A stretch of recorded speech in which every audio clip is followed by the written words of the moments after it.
This is BBC Radio 4, now Desert Island Discs with Lauren Laverne.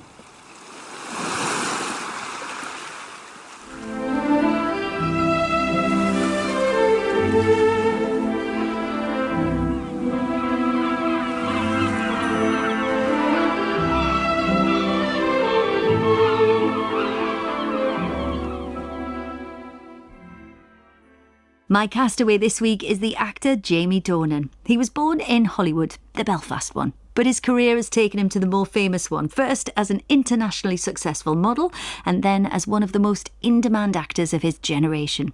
The model-turned-actor tag was, he says, a difficult one to shake at first, but he did it, with famously good humour and critically acclaimed performances, like his breakthrough role as the disturbingly charming serial killer in the BBC drama The Fall. Since then, he's earned rave reviews playing Kenneth Branagh's father in the film Belfast. Along the way, he fronted the billion-dollar franchise that was the 50 Shades of Grey series and starred in the hit television series The Tourist, which attracted millions of viewers and recently returned for its second season. He says, "There's no better high than reading a script and feeling that you're the only person who can bring it to life, but it goes with that constant battle with your inner self. After you've convinced yourself it has to be you, on day one, you're questioning why they haven't considered the other guy."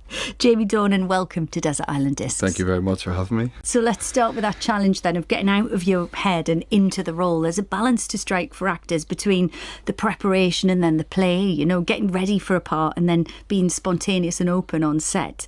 How do you get that right? How do you strike that balance? I probably don't get that right most of the time.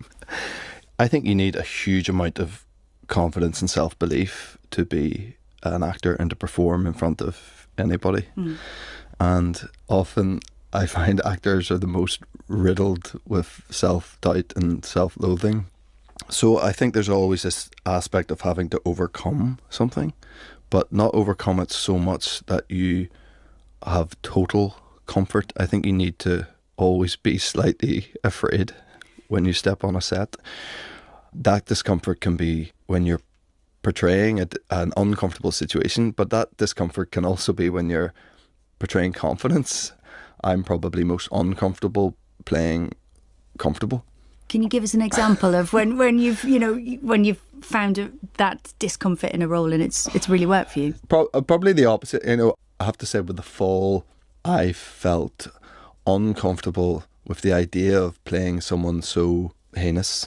But then once I realised that there was something that was working in what I was doing, I was able to kind of lean into it more, you know. So I find that very fascinating, that sort of trying to sell something that is so other to you and make it comfortable enough that you can believe it yourself then for people to believe it. It's very tricky water.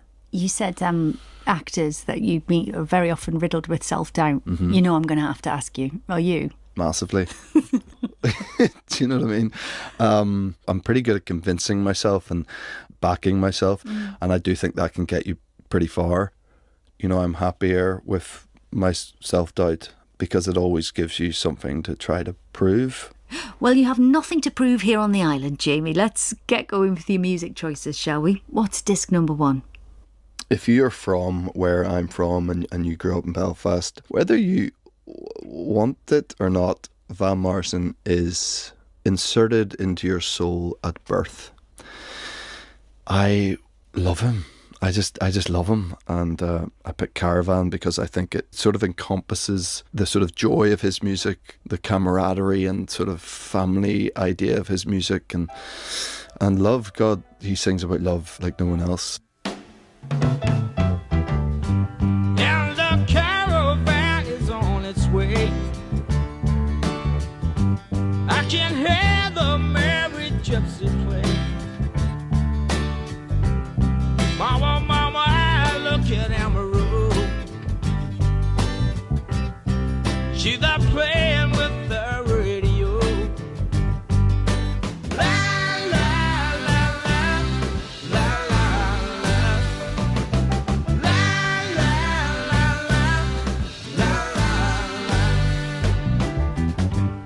Yeah, the caravan has all my friends.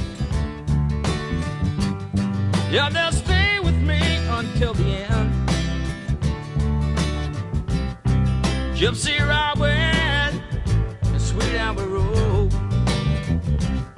Tell me everything I need to know. La la la la, la la la, la la la la. Turn up your radio and let me hear the song. Switch on your electric light, that we can get down to what is really wrong. Van Morrison and Caravan. So Jamie Dornan, you were born in 1982 in Hollywood, County Down, just outside Belfast, the youngest of 3 kids. What are your memories of growing up there in the late 80s? Extremely happy, but you cannot be from that part of the world and not be acutely affected, because it's almost like now I look back at what we took for granted as normal behaviour. You know, we'd sort of arranged to meet outside, you know, fast food chain on a Saturday after we finished rugby or whatever in town in Belfast, and it felt like every other Saturday there'd be a bomb scare and someone would call the house phone and say, look, there's a bomb scare, obviously we won't meet up today. And what about for your parents? I mean, your dad had quite a prominent role, so... Yeah, and where, you know, Dad was an obstetrician gynaecologist based at the Royal Maternity, which is the epicentre of a lot of the madness, and Dad delivered over 6,000 babies from both sides of the line. And I remember times, you know, when Dad would go out and, you know, be checking under the car for bombs and doing it with him, thinking it was kind of funny, or like a fun activity, sort of getting your hands and knees and look under the car. But then also, I remember Dad got letters from, I can't name names here, but like from prominent figures from a loyalist community and prominent figures from Republican communities, both based on difficult pregnancies that someone close to them had, and Dad had sort of helped them through and everything, and basically sort of saying, from our side it's all good, and then from our side it's all good. Mad, like just mad, but comforting at the same time, and probably less checking under the car. And your own dad, obviously, such a force for good, a positive force. Those 6,000 babies, hopefully most of them still walking around out there. Do you ever meet them? Are you kidding me? I think I've met all 6,000, honestly, at this stage.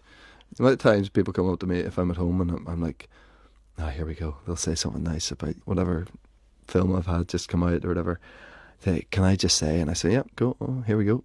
Your dad delivered me and my sister, and my mum always talks about how much she fancied your dad. I'm like, oh, listen, that's lovely. No, listen, it's been a lovely thing, and you know, since we lost Dad a couple of years back, it's a huge comfort. Your mum Lorna was a nurse. Did they meet at work? They did. They met. So now at the Royal Victoria Hospital, there is a giant car park. But back in the day, there was a outdoor swimming pool that was for the staff. And Dad was in the pool and he saw a beautiful brunette climbing out of the pool. And that was my mother. And when the plans passed for the car park, they're about to fill in the swimming pool. And Dad happened to be driving through the hospital and got out in a very sort of dad kind of way, went and sort of found the sort of head guy with a hard hat on and said, listen, what's the crack with the steps? So well, we're just going to throw them out. He said, I'd love to keep the steps. So we had the steps propped up against a shed in our garden for years that he first saw my mum in. Jamie, it's time for your second piece of music, disc number 2. What have you got for us? I get homesick for Ireland and Belfast and the people. So often when I'm away, I'll sort of find myself sort of Googling stuff. You know, I'll be on like local newspapers at home reading headlines and stuff. And I'd obviously like typed in Ulster somewhere. I'd written the words Ulster and came across this recording by the Ulster Orchestra of Philip Glass's Violin Concerto Second Movement. This is just one of those pieces of music that I instantly went, I'm going to be listening to this a lot in my life. And I do. I go to it all the time.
the second movement from Philip Glass's Violin Concerto No. 1, performed by Adele Anthony with the Ulster Orchestra, conducted by Takuo Yuasa.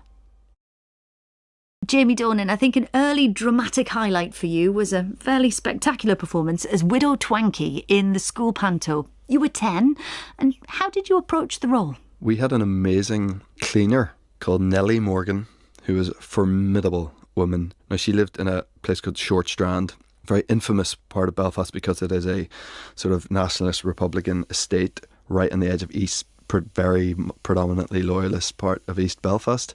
It was dangerous place. I don't think Nellie Morgan would have ever been scared in her life. She was just unbelievable, and she used to walk from there 6 miles to clean for us. And when you offered her a lift, if we were like, look, we're heading up the road to Belfast now, she'd usually say no. She was just brilliant. I just loved her. And I said, like, I'm playing Widow Twankey and I'm going to steal some of your traits, basically. Anyway, a big regret is, and I don't know how or why it happened, but they're probably just very stingy on tickets, but she didn't come to see the performance. I think we did 2 performances of it. But I won the drama prize and I was very smug. I guess it was my first sense of getting a sense of satisfaction from performance. By the time you started secondary school at Methodist College Belfast, rugby was a passion of yours. I wonder what you got out of drama that you didn't get from rugby. That must have been quite different worlds, quite different peer groups. Yeah, big time. You know, rugby's a huge love of mine, but there's also a sort of boys' club side to it, where it's like you're this kind of proper man, and the kind of macho culture. Yeah, and I'm fine with that, but I also think I knew that there was a side of me that was probably wanting to sort of skip about, be free, be a bit more free. And we had this drama studio at school. And you'd come off the hustle and bustle and the madness of the main corridor and go into these big, thick black doors, and you go into this space that was all black. Everything was black. And it sounds really depressing, but it was like the most joyous space ever, because everyone just left their inhibitions at the door in the corridor, and you could muck about and play. Jamie, it's time for your third piece of music today, disc number 3. What are we going to hear next, and why are you taking it to the island?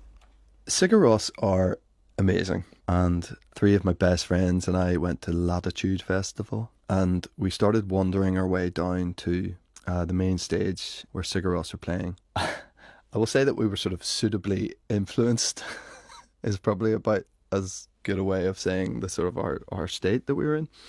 That sound they create is like nothing else, and it was just like flowing up this sort of bank to us, like it was penetrating us at the back of this bank.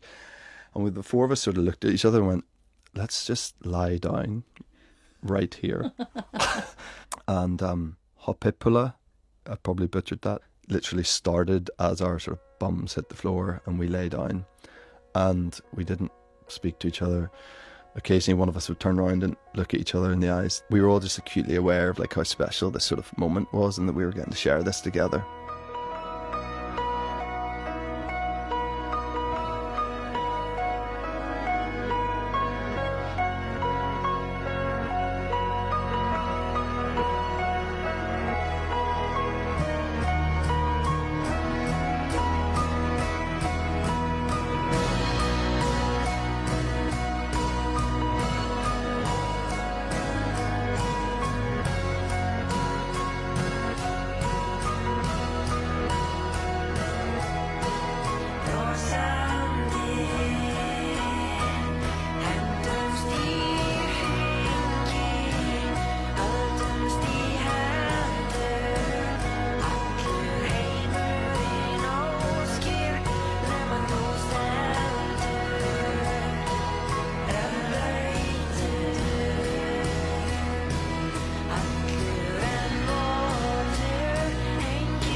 Sigur and Hoppipolla.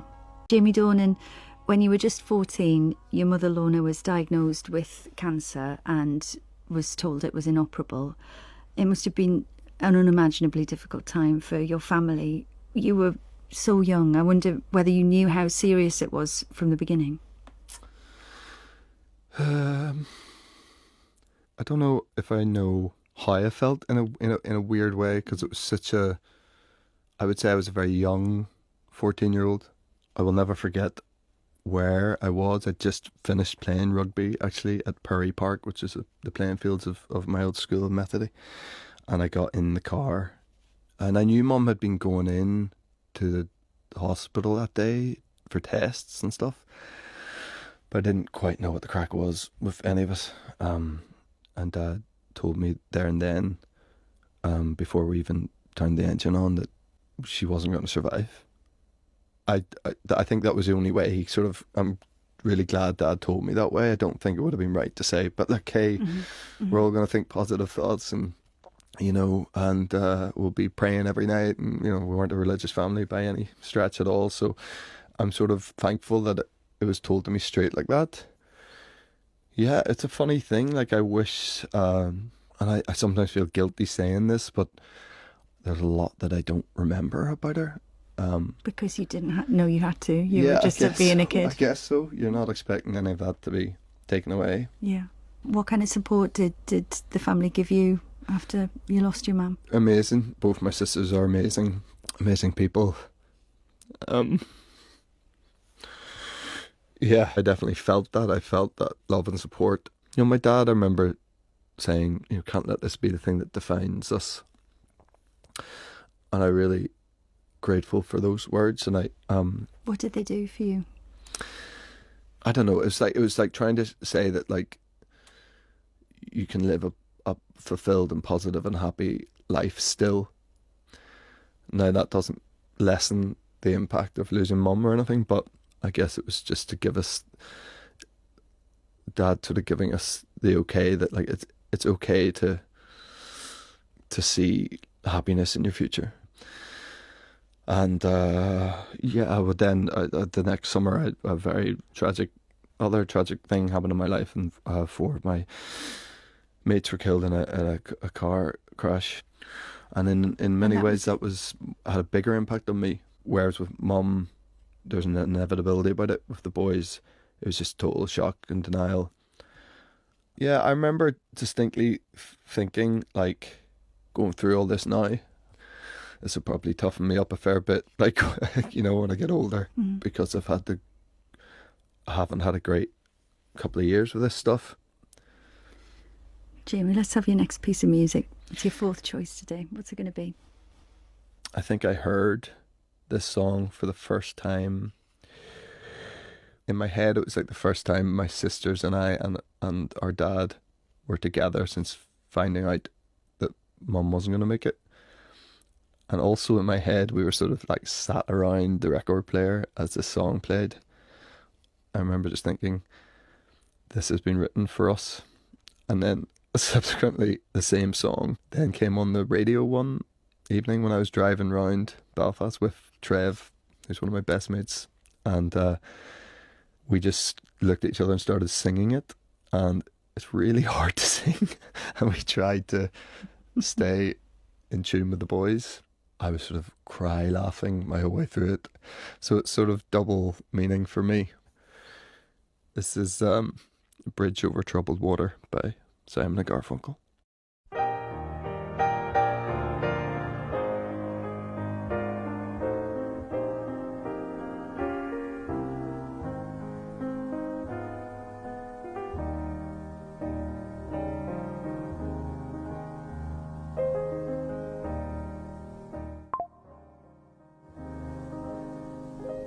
When you're weary, feeling small, when tears are in your eyes, I will dry them all. I'm on your side. Oh, when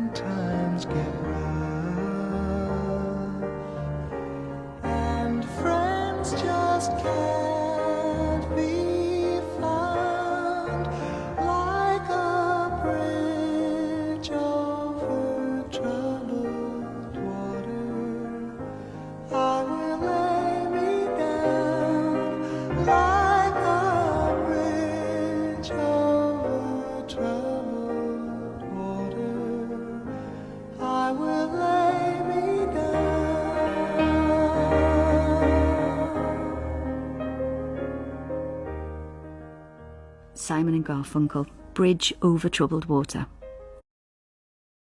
Bridge over troubled water, I will lay me down.